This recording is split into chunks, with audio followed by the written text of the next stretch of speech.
ഏത് രാജ്യമായാലും അത് ഡെമോക്രസി ആകട്ടെ ഓട്ടോക്രസി ആകട്ടെ എന്തുമാകട്ടെ ഈ അനുകൂല തരംഗം സൃഷ്ടിച്ചെടുക്കുക, മുഖം മിനുക്കുക, PR വർക്ക്, അതാണ് നമ്മൾ അതിന് പറയുന്നത്. അതായത് പബ്ലിക് റിലേഷൻസ് വകയായിട്ട് മനുഷ്യരുടെ ഭരണകൂടത്തിന്റെ മുഖം മിനുക്കി കാണിച്ച് അവർ ചെയ്യാത്ത വൻ കാര്യങ്ങളൊക്കെ ചെയ്തു എന്ന് കാണിച്ച് വീണ്ടും വോട്ട് മേടിക്കുക, വീണ്ടും ഭരണത്തിലെത്തുക. അതിനുവേണ്ടിയാണ് ഈ PR വർക്ക് ചെയ്യുന്നത്. അങ്ങനെ PR വർക്ക് ചെയ്യുന്ന കൂട്ടത്തില് വേറെ ഒരു വളരെ പ്രധാനപ്പെട്ട മേഖലയാണ് ആരെയും ആകർഷിക്കുന്ന, ആരെയും വീഴ്ത്തുന്ന തരത്തിലുള്ള പ്രലോഭനപരമായ പ്രഖ്യാപനങ്ങൾ നൽകുക. അതായത് ഫ്രീ ആയിട്ട് പിന്നെ വീടും സൗകര്യങ്ങളും കൊടുക്കുക, അല്ലെങ്കിൽ ഫ്രീ ആയിട്ട് സ്കൂട്ടർ കൊടുക്കുക, അതും അല്ലെങ്കിൽ മറ്റ് ഒരുപാട് ഒരുപാട് മനുഷ്യർക്ക് അനുദിന ജീവിതത്തിൽ ആവശ്യമായ പലതും കൊടുക്കുക. ഫുഡ് സെക്യൂരിറ്റി ആക്ട് തന്നെ ഒരു എക്സാമ്പിളാണ് അത്. പക്ഷേ ഫുഡ് സെക്യൂരിറ്റി ആക്ട് ഒരു ആക്ടാണ്. ആ ആക്ടിൽ പറഞ്ഞിരിക്കുന്നത് വെറുതെ കൊടുക്കണം എന്നും എന്നല്ല, ഒരു പ്രതിസന്ധി ഉണ്ടായാൽ എന്നാണ് അതിൽ പറഞ്ഞിരിക്കുന്നത്. ഉദാഹരണത്തിന് കോവിഡ് കാലം ഒരു വലിയ പ്രതിസന്ധി ഘട്ടമായിരുന്നു. അപ്പോൾ ആർക്കും പുറത്തിറങ്ങാനോ പിന്നെ കൃഷി ചെയ്യാനോ കൃഷി എടുക്കാനോ ഒന്നിനും പറ്റാത്ത സാഹചര്യത്തിൽ അവനവന്റെ വീട്ടിലുള്ളത് പോലും എടുത്തുപയോഗിക്കാൻ പറ്റാത്ത രീതിയിൽ എല്ലാം അടച്ചു പൂട്ടപ്പെട്ട കാലത്ത് ആണ് ഫ്രീ ആയിട്ട് ധാന്യങ്ങളും ഒക്കെ കൊടുക്കണം എന്ന് അത് ബർത്ത് റൈറ്റ് ആയിട്ട് ഈ ഫുഡ് സെക്യൂരിറ്റി ആക്ട് പിന്നെ അടിവരയിട്ട് സ്ഥാപിക്കുന്നത്. അതുപോലെയല്ല സാധാരണ ഇലക്ഷൻ വരുമ്പോൾ നോർമൽ പീരീഡിൽ, അതായത് എന്തെങ്കിലും വ്യത്യസ്തത ഇല്ലാത്ത എല്ലാവരും നോർമലായിട്ട് ജീവിക്കുന്ന പീരീഡിൽ പറയുകയാണ് നിങ്ങൾക്ക് ഫ്രീ ആയിട്ട് ബസ് ട്രാവലിനുള്ള സൗകര്യം തരാം, നിങ്ങൾക്ക് ഫ്രീ ആയിട്ട് വർഷം തോറും ഇത്രയായിരം രൂപ തരാം, അല്ല മാസം തോറും ഇത്രയായിരം രൂപ തരാം. പിന്നെ അതുപോലെ ഈ പറയപ്പെട്ട ഫ്രീ റേഷനും മറ്റതുപോലുള്ള സൗകര്യങ്ങളും ഒക്കെ ഓഫർ ചെയ്യുന്നു.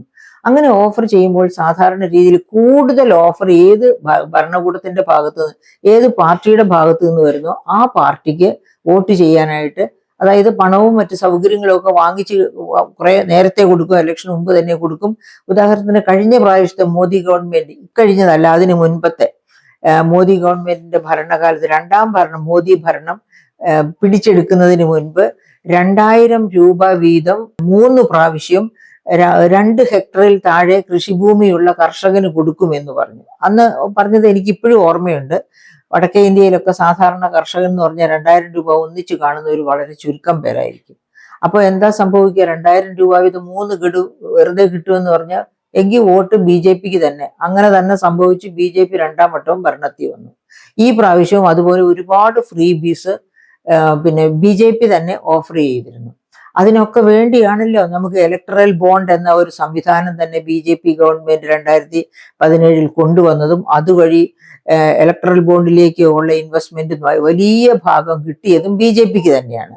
75% ഇലക്ടറൽ ബോണ്ട് പണവും കിട്ടിയത് BJP ഗവൺമെന്റ് തന്നെയാണ്. മറ്റു രാഷ്ട്രീയ പാർട്ടികൾക്കല്ല, BJP എന്ന രാഷ്ട്രീയ പാർട്ടിക്കാണ് കിട്ടിയത്. അപ്പൊ ഇതൊക്കെ ഈ ഫ്രീ ബിയുടെ ഇതൊക്കെ ഫ്രീ ബി കൊടുക്കാനുള്ള മൂലധന സ്വരൂപണമാണെന്ന് ഓർക്കണം. അത് ഫ്രീ ബി അല്ല, പക്ഷെ അതും ഒരു ഫ്രീ ബി ആണ്. അതായത് ഈ പറയപ്പെട്ട വ്യവസായികളും വ്യാപാരികളും ഒക്കെ ഫ്രീ ആയിട്ട് രാഷ്ട്രീയ പാർട്ടിക്ക് കൊടുക്കുന്നു. എന്തിനാണ്? രാഷ്ട്രീയ പാർട്ടി ഭരണത്തിൽ വരുമ്പോൾ അതിന്റെ പ്രത്യുപകാരം എന്നതുപോലെ ഇവർ ആഗ്രഹിക്കുന്ന രീതിയിൽ രാജ്യത്തിന്റെ ഭരണം നടക്കണം. നിയമാനുസൃതമല്ല, ഇവരാഗ്രഹിക്കുന്ന വ്യാപാരി വ്യവസായികൾ ആഗ്രഹിക്കുന്ന രീതിയിൽ ഭരണം നടക്കണം. അതുകൊണ്ടാണല്ലോ രഘുറാം രാജൻ എഴുതിയ ഒരു ബുക്ക് ഞാൻ ഒരു ദിവസം എൻ്റെ പ്രിയപ്പെട്ട സുഹൃത്തുക്കളുടെ ശ്രദ്ധയിൽപ്പെടുത്തിയതാണ്. Third pillar. എന്താണ് തേർഡ് പില്ലർ എന്ന് പറയുന്നത്? ഇപ്പൊ ഓർമ്മയുണ്ടായിരിക്കും അല്ലെ? അതായത് ഒന്നാം പില്ലർ എന്ന് പറയുന്നത് നമ്മൾ ഭരണത്തിലേറ്റുന്ന ഗവൺമെന്റ്, രണ്ടാം പില്ലർ എന്ന് പറയുന്നത് വ്യാപാരി വ്യവസായി, അതായത് കോർപ്പറേറ്റ് സമൂഹം. കോർപ്പറേറ്റ് സമൂഹവും ഭരണകൂടവും തമ്മിൽ ഒരു ഒത്തുചേരല്, അതായത് കൈ കോർക്കാൻ വേണ്ടിയാണ് ഇലക്ട്രൽ ബോണ്ട് പോലെയുള്ള സംവിധാനം വഴിയായിട്ട് വ്യാപാര വ്യവസായ കോർപ്പറേറ്റ് സമൂഹം വലിയ രാഷ്ട്രീയ പാർട്ടി ഭരണത്തിൽ വരുമെന്ന് ഉറപ്പുള്ള രാഷ്ട്രീയ പാർട്ടിക്ക് ഏറ്റവും കൂടുതൽ കൊടുക്കുന്നു. കുറച്ചും കൂടി സാധ്യത കുറഞ്ഞ പാർട്ടിക്ക് അതനുസരിച്ച് കുറഞ്ഞു പോകുന്നു. ഏതായാലും അവർ ഒട്ടുമിക്ക പാർട്ടികൾക്കും പ്രമുഖ പാർട്ടികൾക്കും എല്ലാം കൊടുക്കും. അത് അതായത് വ്യാപാര സമൂഹം ഗവൺമെന്റിനെ കയ്യിലെടുക്കാൻ വേണ്ടി കൊടുക്കുന്ന ഫ്രീ ബി. മറ്റേതാണെങ്കിലോ ഇപ്പൊ സുപ്രീം കോടതി ഇടപെട്ട് റേഷനും മറ്റ് ഒരുപാട് ആനുകൂല്യങ്ങളും വച്ചു നീട്ടുമ്പോൾ അത് പിന്നെ ഭരണകൂടം അങ്ങനെ ചെയ്യുന്നത് തെറ്റാണ് എന്ന് തന്നെയാണ് സുപ്രീം കോടതി അഭിപ്രായപ്പെട്ടിട്ടുള്ളത്. ആ സുപ്രീം കോടതി അഭിപ്രായപ്പെട്ട ഫ്രീ ബി ജനങ്ങളെ കയ്യിലെടുത്ത് വോട്ട് വാങ്ങി ഭരണത്തിൽ വരാൻ വേണ്ടി രാഷ്ട്രീയ പാർട്ടികൾ നടത്തുന്ന ഫ്രീ ബി അലയൻസ്. മറ്റതാണെങ്കിൽ തേർഡ് പില്ലറിൽ പറയുന്നതാണെങ്കിൽ ഈ പറയപ്പെട്ട വ്യാപാര സമൂഹവും ഭരണത്തിൽ എത്താനിരിക്കുന്ന ഗവൺമെന്റിന് ഒരു പക്ഷെ എത്തിക്കഴിഞ്ഞിട്ട് വീണ്ടും ഭരണത്തിൽ വരാന് ഒക്കെ കൊടുക്കുന്ന ഫ്രീ ബി. രണ്ടായാലും ഫ്രീ ബി തന്നെയാണ്, രണ്ടായാലും വലിയ തെറ്റുമാണ്. ഡെമോക്രസിയുടെ അടിവേരിളക്കുന്ന തരത്തിലുള്ള ഫ്രീ ബി ആണ് ഈ രണ്ടു തരത്തിലും കൊടുക്കുന്നത്. അപ്പൊ എന്താണ് സുപ്രീം കോടതി പറഞ്ഞിരിക്കുന്നത്? തെരഞ്ഞെടുപ്പിന് മുന്നോടിയായി രാഷ്ട്രീയ പാർട്ടികൾ നൽകുന്ന വാഗ്ദാനങ്ങളും ആനുകൂല്യങ്ങളും ആളുകളെ മടിയന്മാരാക്കുന്നു. ഈ ഫ്രീ ബീസ് ഒക്കെ കൊടുത്താലേ, അതായത് ബസ് ട്രാവൽ ഫ്രീ, അല്ലെങ്കിൽ എന്താ പറയുക, ഈ ഭക്ഷ്യസുരക്ഷ ആക്ട് അനുസരിച്ച് കൊടുക്കുന്ന അതല്ല കോടതി ഉദ്ദേശിക്കുന്നത്. അതല്ലാതെ ഓരോ ഇലക്ഷനും ഭരണം പിടിക്കാൻ വേണ്ടി വിളിച്ചു പറയുന്ന രാഷ്ട്രീയ പാർട്ടികൾ പുറപ്പെടുവിക്കുന്ന അവരുടെ പ്രകടന പത്രികയിൽ തന്നെ കാണും ഒരുപാട് ഫ്രീ ബീസ്, അതായത് ഫ്രീ ആയിട്ട് കൊടുക്കാമെന്ന് പറയുന്ന വാഗ്ദാനങ്ങൾ. ആ വാഗ്ദാനങ്ങൾ എന്താ ചെയ്യുക? പണം, അതായത് നമ്മുടെ നിത്യനിദാന ചെലവുകൾക്ക് ആവശ്യമുള്ള പണം പെൻഷനായിട്ട് കിട്ടുന്നു, ഫ്രീ ബി. അത് കഴിഞ്ഞിട്ട് നമുക്ക് ആവശ്യത്തിനുള്ള അരിയെ, മറ്റ് ധാന്യങ്ങള്, പയറുവർഗ്ഗങ്ങള്, എഡിബിൾ ഓയില്, വെളിച്ചെണ്ണ, എഡിബിൾ ഓയില്, ഷുഗർ ഇതൊക്കെ റേഷൻ കടയിൽ നിന്ന് കിട്ടുന്നു. പിന്നെ എന്തിനാ നമ്മൾ ജോലിക്ക് പോകുന്നത്? അപ്പൊ ഒരുമാതിരി പുറത്ത് ജോലിക്ക് പോയി ജീവനോപാധി കണ്ടെത്തേണ്ട തരത്തിലുള്ള മനുഷ്യർ ആരും തന്നെ ജോലിക്ക് പോകില്ല. അവർ മടിയന്മാരായിട്ട് വീട്ടിലിരിക്കും. ഇത് കേട്ടിട്ടുണ്ട്, ജയലളിത തമിഴ്നാട്ടില് TV ഒക്കെ ആയിരുന്നു ഓഫർ ചെയ്തിരുന്നത്. TV അങ്ങനെ പല ആനുകൂല്യങ്ങളും ഓരോ ഇലക്ഷനും ഓഫർ ചെയ്യുമായിരുന്നു. അപ്പൊ മനുഷ്യർ മടിയന്മാരാകും സാധാരണ രീതിയിൽ. അങ്ങനെ മടിയന്മാരാകുമ്പോൾ സുപ്രീം കോടതി എന്താണ് പറയുന്നത്? അങ്ങനെ മടിയന്മാരായി എന്ത് സംഭവിക്കുന്നവരാണ് പറയേണ്ടത്? റേഷനും പണവും ഉൾപ്പെടെ സൗജന്യമായി ലഭിക്കുന്നത് കൊണ്ട് തന്നെ ആളുകൾക്ക് ജോലിക്ക് പോകാൻ താല്പര്യമില്ലാതെ ആകും. അതേസമയത്ത് ആഗോള പ്രശസ്തരായ സാമ്പത്തിക ശാസ്ത്രജ്ഞർ ഇതിനെ ഇത് കൂടി കടന്ന് അതേപറ്റി ചിന്തിച്ചിട്ടുണ്ട്, പറഞ്ഞിട്ടുണ്ട്. എന്താണ്? ഇതിപ്പോ രാജ്യത്തിന്റെ ഉൽപാദനക്ഷമത തന്നെ കുറഞ്ഞു പോകും. അതായത് എല്ലാവരും ജോലിയിൽ നിന്ന് വിട്ടു നിൽക്കുകയാണ്. ഓരോരുത്തരും അവനവന് ചെയ്യാൻ പറ്റുന്ന ജോലി ചെയ്ത് നമ്മുടെ സമ്പദ്ഘടനയുടെ ഔട്ട്പുട്ട്, അതായത് GDP, നമ്മുടെ ആഭ്യന്തര വരുമാനം വർദ്ധിപ്പിക്കണം. അപ്പൊ ഓരോരുത്തരും അവനവന്റെ കഴിവനുസരിച്ച് ആ GDPയിലേക്ക് സംഭാവന ചെയ്യണം. അവനവൻ തൊഴിൽ വഴി, അവനവൻ ഓരോരുത്തരും ചെയ്യുന്ന ജോലി വഴിയായിട്ട് അവർ GDPയിലേക്ക് സംഭാവന ചെയ്യുകയാണ് ചെയ്യുന്നത്. അത് സംഭവിക്കില്ല. അവരെല്ലാം ജോലിയിൽ നിന്ന് വിട്ടു നിൽക്കും, മടിയന്മാരായി ഈ പറയപ്പെട്ട ഫ്രീ ബീസും ഒക്കെ ആയിട്ട് സുഖമായിട്ട് വീട്ടിൽ കഴിയും. അത് വലിയ അപകടകരമായ സിറ്റുവേഷൻ ആണ്. രാഷ്ട്രീയ പാർട്ടികൾ മനസ്സിലാക്കണം. ഇതാണ് ആഗോള തലത്തിൽ ഏറ്റവും പ്രധാനപ്പെട്ട ചിന്തയായിട്ട് രാഷ്ട്രതന്ത്രജ്ഞരും അതുപോലെ സാമ്പത്തിക വിശാരദരും പറഞ്ഞു വെച്ചിട്ടുള്ളത്. അങ്ങനെ ദേശീയ പ്രൊഡക്ടിവിറ്റി നഷ്ടപ്പെടാതിരിക്കണമെങ്കിൽ എന്താണ് ചെയ്യേണ്ടത്? അതായത് മിനിമം വേജസ് മാന്യമായി, അതിനാണ് ILOയുടെ നിയമങ്ങൾ നമ്മൾ നോക്കേണ്ടത്. ILO 4 മാനദണ്ഡങ്ങളാണ് ഡീസന്റ് ജോബിന്. ILOയുടെ അഭിപ്രായത്തിൽ ആരും തൊഴിലില്ലാതിരുന്ന് വേതനം പറ്റി ജീവിക്കുകയല്ല വേണ്ടത്. എല്ലാവരും ജോലി ചെയ്യണം, മാന്യമായ തൊഴിൽ ചെയ്യണം. എന്താണ് ഈ മാന്യമായ തൊഴിൽ? ILOയുടെ അഭിപ്രായത്തിൽ മാന്യമായ തൊഴിൽ എന്ന് പറഞ്ഞാൽ, ഒന്ന്, ഹയർ ആൻഡ് ഫയർ ഇല്ലാത്ത തൊഴിൽ. അതായത് ജോലിയിൽ കയറുക, ഓരോ ദിവസവും പിരിച്ചുവിടുക എന്ന് വെച്ചാൽ സ്ഥിരം ജോലിയല്ല, അല്ലെങ്കിൽ ഒരു മാസം കഴിഞ്ഞ് പിരിച്ചുവിടുക. ആ തരത്തിൽ ഹയർ ആൻഡ് ഫയർ ചെയ്യാൻ പറ്റുന്നതായിരിക്കരുത് ജോലി എന്നും ലഭ്യമാകുന്നതായിരിക്കണം. ജോലി ചെയ്യാൻ താല്പര്യമുണ്ടോ എന്നും ലഭ്യമാകണം. അതൊരു കണ്ടീഷൻ. രണ്ടാമത്തെ കണ്ടീഷൻ ILOയുടെ മാന്യമായ ജോലി, ഡീസന്റ് ജോബ്, അതിന്റെ കണ്ടീഷൻസാണ് ഞാൻ ഈ പറയുന്നത്. രണ്ടാമത്തെ condition of decent job is decent wage. അതായത് നല്ല ഒരു സ്റ്റാൻഡേർഡ് ഓഫ് ലിവിങ് മെയിൻറ്റെയിൻ ചെയ്യാൻ തക്ക രീതിയിലുള്ള ഉയർന്ന വേതനം.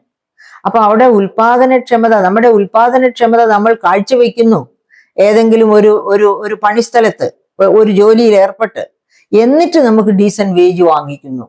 അപ്പോൾ അത് രാഷ്ട്രത്തിന്റെ നിർമ്മാണത്തിന് സഹായകരമാണ്, അത്യാവശ്യവുമാണ്. മൂന്നാമത്തെ കണ്ടീഷൻ ഡയലോഗ്, അതായത് യൂണിയനൈസ് ചെയ്യുവാനുള്ള അവകാശം. കേരളത്തിലെ പോലെ തോക്കുകൂലി മേടിക്കുന്ന യൂണിയനൈസേഷൻ അല്ല അവിടെ ഉദ്ദേശിക്കുന്നത്. അവിടെ ഉദ്ദേശിക്കുന്നത് ഡയലോഗ് എന്നുകൊണ്ട് ഉദ്ദേശിക്കുന്നത് തൊഴിലുടമയും തൊഴിലാളികളും തമ്മിൽ മാന്യമായ രീതിയിൽ സമ്പർക്കം പുലർത്തുക, അതായത് ഡയലോഗ് നടത്തുക. സംഭാഷണം നടത്തുക. എന്നിട്ട് വർക്കിംഗ് കണ്ടീഷൻസ് ഒക്കെ എങ്ങനെ നന്നാക്കാം, പ്രൊഡക്ടിവിറ്റി എങ്ങനെ വർദ്ധിപ്പിക്കാം എന്ന് മുതലുടമയും തൊഴിലാളികളും ചേർന്ന് സംസാരിക്കുക. തൊഴിലാളികളുടെ ക്ഷേമം എങ്ങനെ നന്നാക്കാം, വർദ്ധിപ്പിക്കാം എന്ന്, ഉയർത്താമെന്ന് അതും തൊഴിലാളികളും തൊഴിലുടമയും ചേർന്നാണ് തീരുമാനിക്കുന്നത്. ആ തരത്തിലുള്ള ചിന്തകൾ, ആ തരത്തിലുള്ള അതാണ് ഡയലോഗ് കൊണ്ട് അവിടെ ഉദ്ദേശിക്കുന്നത്. അപ്പൊ രണ്ടു കൂട്ടർക്കും അവിടെ ക്ഷേമം വരുന്നു. തൊഴിലാളികൾക്ക് മെച്ചപ്പെട്ട ജീവിത സാഹചര്യം, മുതലാളിക്ക് മെച്ചപ്പെട്ട വരുമാനം. അതാണ് ഈ മെച്ചപ്പെട്ട ജീവിത സാഹചര്യം എന്ന് പറയുമ്പോൾ അവിടെയും വരുമാന വർധനവ് കാണും തൊഴിലാളി. അപ്പൊ അങ്ങനെയുള്ള അതാണ് മൂന്നാമത്തെ കണ്ടീഷൻ. നാലാമത്തെ കണ്ടീഷൻ എന്ന് പറയുന്നത് അവർക്ക് പെൻഷൻ, അതായത് സോഷ്യൽ സെക്യൂരിറ്റി.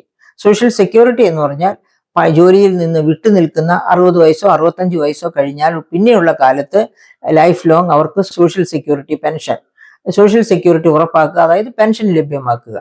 ഈ 4 കണ്ടീഷൻസ് സാറ്റിസ്ഫൈ ചെയ്താൽ ധാരാളം മതി. അങ്ങനെയാണ് തൊഴിലാളികളെ അതല്ലെങ്കിൽ ഒരു രാഷ്ട്രത്തിലെ വോട്ടേഴ്സിനെ സ്വാധീനിക്കേണ്ടത്. ഈ 4 കാര്യങ്ങൾ അഷ്വർ ചെയ്തുകൊണ്ടാണ് വോട്ടേഴ്സിനെ സ്വാധീനിക്കേണ്ടത്. അല്ലാതെ ഓരോരുത്തരും ഇങ്ങനെ ഇഷ്ടപ്പെട്ട കാര്യങ്ങളൊക്കെ ഓഫർ ചെയ്തുകൊണ്ട് വോട്ട് മേടിച്ച് ഭരണത്തിൽ വരിക. ഇപ്പൊ നമുക്കറിയാം എന്താ സംഭവിച്ചത്. AAP കണ്ണല്ലാത്തതെല്ലാം പൊന്നാക്കാമെന്ന് വാഗ്ദാനം ചെയ്താണ് ഭരണത്തിൽ വന്നത്.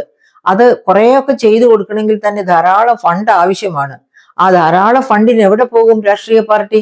അങ്ങനെ രാഷ്ട്രീയ പാർട്ടി പോയതാണ് മദ്യത്തിന്റെ കാര്യത്തിലും ഒക്കെ അഴിമതിയിൽ പിടിക്കപ്പെട്ട് കേസിൽ കോടതിയിലും ജയിലിലും ഒക്കെ കിടക്കേണ്ട ഒരു അവസ്ഥ വന്നത്. ഇപ്പോഴാ പാർട്ടി പരാജയപ്പെട്ടിരിക്കുന്നു അവരുടെ ഇലക്ഷനിൽ. അപ്പൊ അതൊക്കെ നൽകുന്ന ഒരു സൂചന, ഒരു നല്ല പാഠമുണ്ട്, ഒരു ഗുണപാഠമുണ്ട്. ആ ഗുണപാഠം എന്ന് പറയുന്നത് എപ്പോഴും നമ്മൾ ഈ പ്രൊഡക്ടിവിറ്റി നഷ്ടപ്പെട്ടു പോകുന്ന തരത്തില് തൊഴിലാളികളെ ഫ്രീ ബീസ് കൊടുത്ത വിലക്ക് എടുക്കരുത്. ആ തൊഴിലാളികളെയല്ല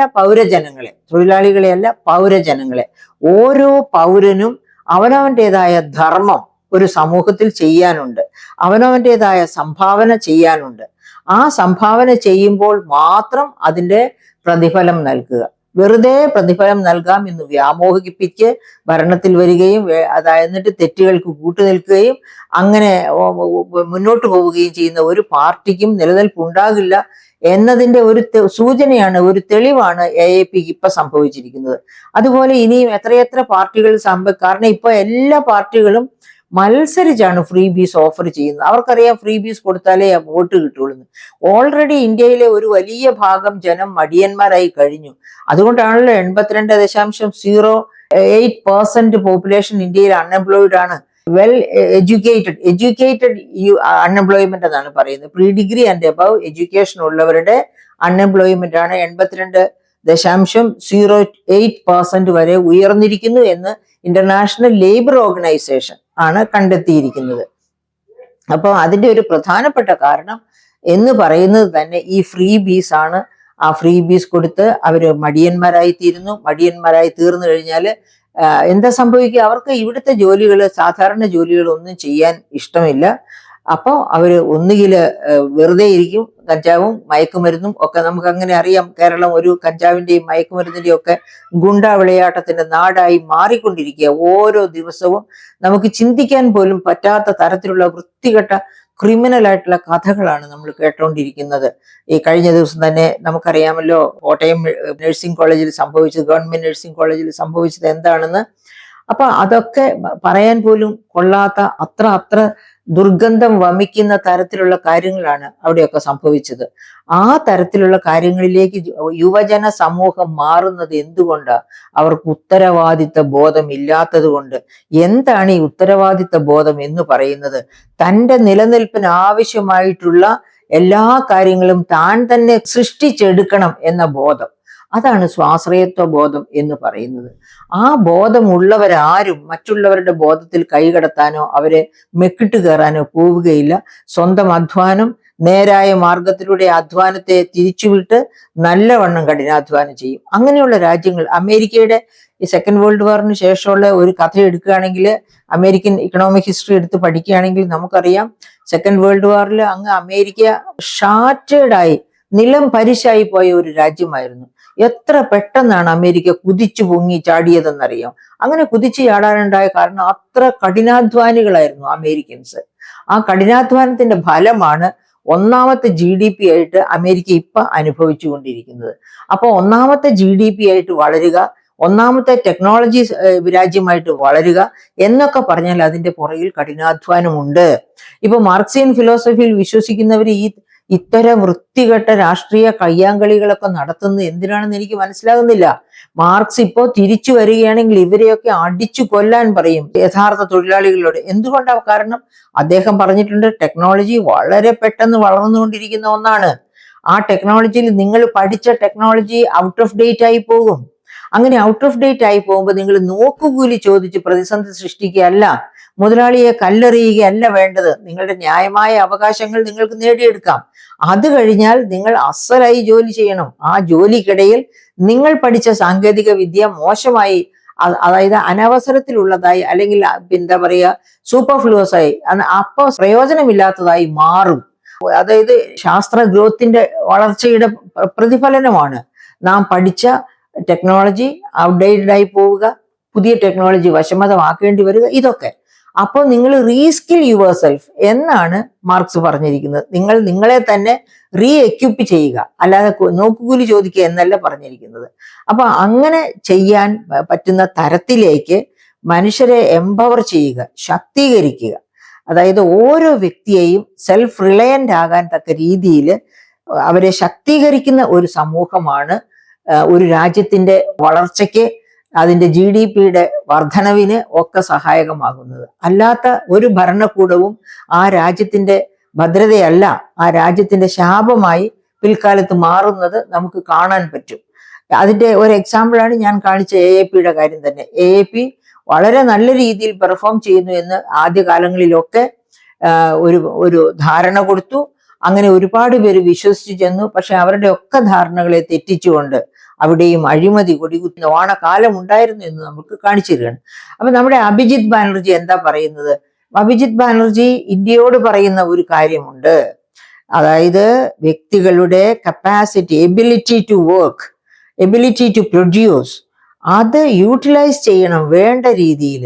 അങ്ങനെ വേണ്ട രീതിയിൽ യൂട്ടിലൈസ് ചെയ്യുന്നു എന്ന് പറയുമ്പോൾ അഭിജിത്ത് ബാനർജി ചൂണ്ടിക്കാണിക്കുകയാണ് അമേരിക്കയിലൊക്കെ എങ്ങനെയാണ് പ്രൊമോഷനും ഒക്കെ കൊടുക്കുന്നത്. അത് ആ പ്രൊഡക്ടിവിറ്റി, എഫിഷ്യൻസി, ഓരോ വ്യക്തിയുടെയും ഉൽപാദനക്ഷമതയും എഫിഷ്യൻസിയും കണക്കിലെടുത്ത് കൂടുതൽ എഫിഷ്യന്റ് ആയിട്ടുള്ള ആൾക്ക് കൂടുതൽ ഇൻക്രിമെന്റ്. അതല്ലാതെ വെറുതെ 5 വർഷം ചുമ്മാ ഒന്നും ചെയ്യാതെ ഇരിക്കുന്നവർക്കും ഇൻക്രിമെന്റും പ്രൊമോഷനും 5 വർഷ ശമ്പള പരിഷ്കരണവും ഒക്കെ കൊടുക്കുകയല്ല ചെയ്യേണ്ടത്. അദ്ദേഹം വളരെ കൃത്യമായിട്ട് what the economy needs now എന്നുള്ള അദ്ദേഹത്തിന്റെ ഗ്രന്ഥത്തിൽ വളരെ കൃത്യമായിട്ട് ഇത്തരം കാര്യങ്ങൾ ഡിസ്കസ് ചെയ്യുന്നുണ്ട്. അമേരിക്ക എങ്ങനെയാണ് വളർന്നത്? അമേരിക്ക ഇപ്പോഴാ ഇല്ലീഗൽ ഇമിഗ്രൻസിനെ തിരിച്ചുവിടുന്നു. പക്ഷേ H1N1 വിസയിൽ ചെന്നിരിക്കുന്ന മിടുക്കരെ, അതായത് GRE പരീക്ഷയൊക്കെ എഴുതി പഠിക്കാനായി അവിടെ ചെന്ന് പിന്നെ അവിടെ സേവനം ചെയ്യുന്ന ആൾക്കാർ ഒരിക്കലും പിരിച്ചുവിടില്ല. കാരണം അവരൊക്കെ അമേരിക്കയുടെ രാഷ്ട്ര നിർമ്മിതിയുടെ തൂണുകളാണെന്ന് അദ്ദേഹത്തിന് അറിയാം. അപ്പൊ രാഷ്ട്ര നിർമ്മിതിക്കുള്ള തൂണുകൾ ആരാണ് സൃഷ്ടിക്കേണ്ടത്? സെൽഫ് റിലയന്റ് ആയിട്ടുള്ള ഒരു സമൂഹത്തെ വാർത്തെടുത്ത് അങ്ങനെയാണ് രാഷ്ട്ര നിർമ്മിതിക്ക് ആവശ്യമായ തൂണുകളോ അല്ലെങ്കിൽ മറ്റ് കാര്യങ്ങളോ ഒക്കെ സൃഷ്ടിക്കേണ്ടത്. അതാണ് നഷ്ടപ്പെട്ടു പോകുന്നത്. ആവശ്യമുള്ളിടത്തും അനാവശ്യമായിട്ടും ഒക്കെ ഈ ഫ്രീ ബീസ് കൊടുക്കുന്നത് കൊണ്ട് തീരെ വയ്യാത്ത പ്രായത്തിൽ നമ്മൾ അവർക്ക് വേണ്ടിയുള്ള കെയർ ഹോംസ് ഒക്കെ വെച്ച് അവർക്ക് ഫ്രീ ബീസ് കൊടുത്ത് അവരെ സംരക്ഷിക്കേണ്ടത് ആവശ്യമാണ്. അതല്ലാത്ത പക്ഷം ഒരു കാരണവശാലും ഫ്രീ ബീസ് കൊടുക്കുന്ന ഒരു രാഷ്ട്രീയ പാർട്ടി നല്ല പാർട്ടിയാണ്, സത്യസന്ധമായ പാർട്ടി അല്ല തന്നെ. അപ്പൊ അവരുടെ അത് കണ്ടിട്ട് ഫ്രീ ബീസ് കണ്ട് വോട്ട് കൊടുക്കുന്നവർ എപ്പോഴും ഓർക്കുക, നാം നമ്മുടെ തന്നെ വിധിയെ ഒരു വളരെ മോശമായ കിരാതമായ ഒരു വിധിയാക്കി മാറ്റുകയാണ്, നമ്മുടെ നാളെയെ തന്നെ കറുത്ത നാളെയാക്കി മാറ്റുകയാണ് ചെയ്യുന്നത് എന്ന് മനസ്സിലാക്കിക്കൊണ്ട് ഫ്രീ ബീസ് പറയുന്നവരെ വിരട്ടി ഓടിക്കുക, അവരെ നിർത്തേണ്ടിടത്ത് നിർത്തുക. ഇതല്ല രാഷ്ട്രീയം. രാഷ്ട്രീയം എന്ന് പറയുന്നത് ഞങ്ങളെ ശാക്തീകരിക്കലാണ്, ഞങ്ങളുടെ സ്വന്തം കാലിൽ നിൽക്കാൻ ഞങ്ങളെ പ്രാപ്തരാക്കുകയാണ്. അത് ഫ്രീ ബീസ് കൊടുത്തിട്ടല്ല, ഭിക്ഷ കൊടുത്തിട്ടല്ല, കർമ്മം കൊണ്ടാകണം. ഓരോരുത്തരും സ്വന്തം കാലിൽ നിൽക്കുന്നത് ഭിക്ഷ യാചിച്ചാവരുത്, കർമ്മം ചെയ്തുകൊണ്ടാകണം. അതിനുള്ള ഒരു ശക്തിയാണ് രാഷ്ട്രീയ പാർട്ടി ഓരോ വ്യക്തിക്കും ഒരു സമൂഹത്തിനും മൊത്തമായും കൊടുക്കേണ്ടത്. അല്ലാതെ ഭിക്ഷ കൊടുത്ത് വോട്ട് മേടിച്ച് പിന്നെ പോടാ പുറത്ത് എന്ന രീതിയിൽ അവരെ ആട്ടി ഓടിക്കുകയല്ല വേണ്ടത്. അവരെ കൈകാര്യം ചെയ്യാൻ വേണ്ടി എന്താ പറയുക, പിന്നെ ഈ പറയപ്പെട്ട മയക്കുമരുന്നും മദ്യവും ഒക്കെ ഒഴുക്കുന്ന ഒരു സംവിധാനത്തിലേക്ക് ആ സമൂഹത്തെ തന്നെ വലിച്ചിഴച്ചു കൊണ്ടുപോയി നാശോന്മുഖമാക്കി വിടുകയല്ല വേണ്ടത്.